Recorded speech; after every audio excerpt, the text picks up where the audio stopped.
Guys, Patrick, Conservative Rap, and in this video we're going to be talking about more geopolitical financial news.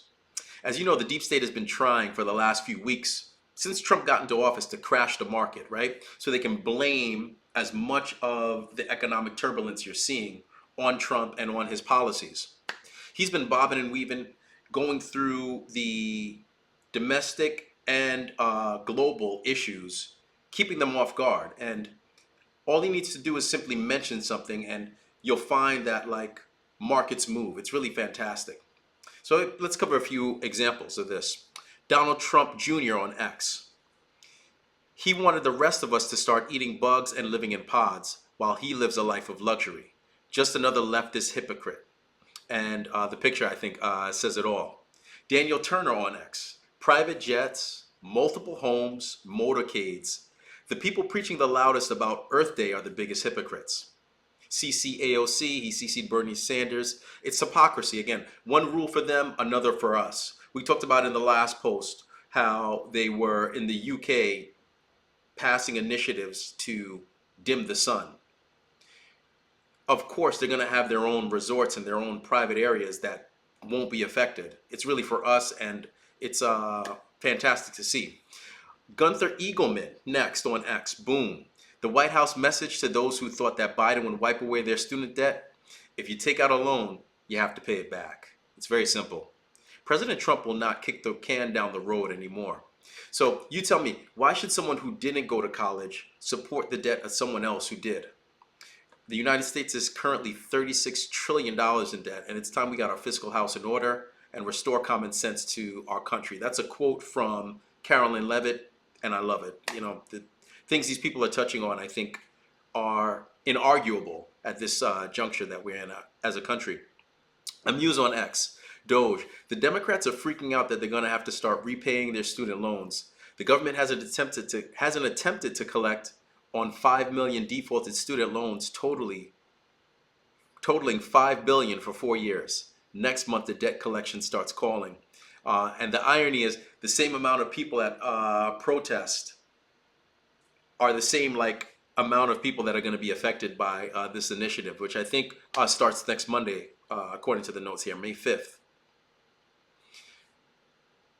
Ted Cruz on X. Oakland I don't know if you saw this, Oakland just elected a new mayor who thinks a $50 minimum wage will solve inflation.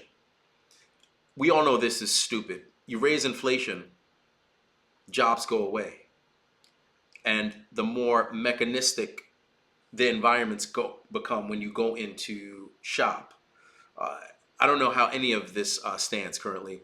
Geiger Capital on X. America did go too far with globalization. American companies and leaders prioritize profits to the point where we're now dangerously reliant on our greatest adversary, China. It's a national security emergency. Greg Lawson replied, "This is the fundamental problem that Trump, however imperfectly, is seeking to fix.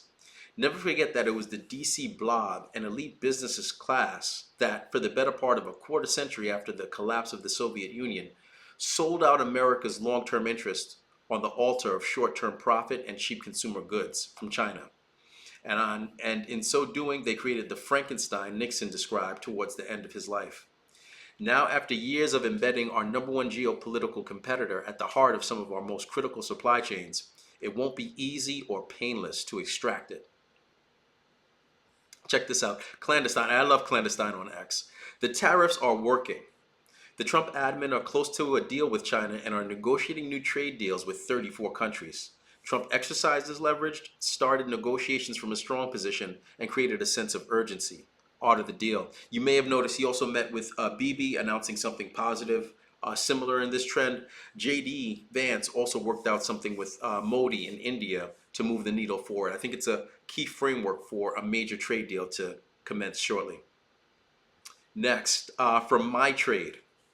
Trump meets with U.S. retail giants. Walmart and Target may feel the pain a little bit differently. On Monday, April 21st, U.S. President Donald Trump met with the CEOs of 3 major American retailers at the White House. Doug McMillon of Walmart, Brian Cornell of Target, and Ted Decker of Home Depot. After the meeting, the three retail giants issued similar statements, describing the discussions as productive and constructive. Trump has now launched a global tariff war, imposing similar higher tariffs on China, a country that plays a critical role in the global supply chain compared to other nations. This move poses challenges for U.S. retailers, of course. The impact of these tariffs vary across different retailers, such as Walmart and Home Depot. For instance, two-thirds of the goods that Walmart sells in the U.S. are made domestically, but Target, a furniture and household goods giant, sources the majority of its products overseas, with China accounting for roughly 50% of the supply chain. Time to fix things, guys. Let's go. Bonfire Guy on X. And another boom for the week. Change is definitely coming. President Trump doesn't need Jerome Powell anymore. He's building his own rails, currency, and economy. He just made Jerome obsolete. This is major. We're shifting to an entirely different system, updating the technology so we don't need, this is about the Treasury updating their payment technology to eventually become independent of the Federal Reserve. There's an education phase, I think, on the Federal Reserve that'll come later, but ultimately drawing them into the Treasury, I think, is going to be a very great move for it. I believe it was before Reagan, there was another president who tried to do this. He passed an executive order and then got assassinated like shortly after. So again, inflation is a tax on our wealth. The central bank influx devaluates the currency. It's the creature from Jekyll Island, as we've been talking about. And this is why production eventually was moved out of the country, because out of the country they can get pennies on the dollar for the labor. It hides the devaluation of our currency, and they can't mask insurance, they can't mask housing costs, they can't mask tuition. But these cheap goods is something that they can inflate and disguise what they're really doing to us, which is robbing us. Trump is to play like it's like chess. If you think about what he's doing, the Fed, he has to play the central bank, he has to play the fake news, he has to use the tariffs so strategically. And just think about the trajectory of these trade deals. We're eventually going to replace the Internal Revenue Service with an External Revenue Service, hopefully sooner rather than later. And remember the house analogy, as Carolyn Levitt said, it's time we get our fiscal house in order and restore common sense to our country. Look forward to more, guys. What do you think? ConservativeRap.com, X and TikTok, as well as Instagram for the poetry. Feel free to comment and like below, and forward to more shortly.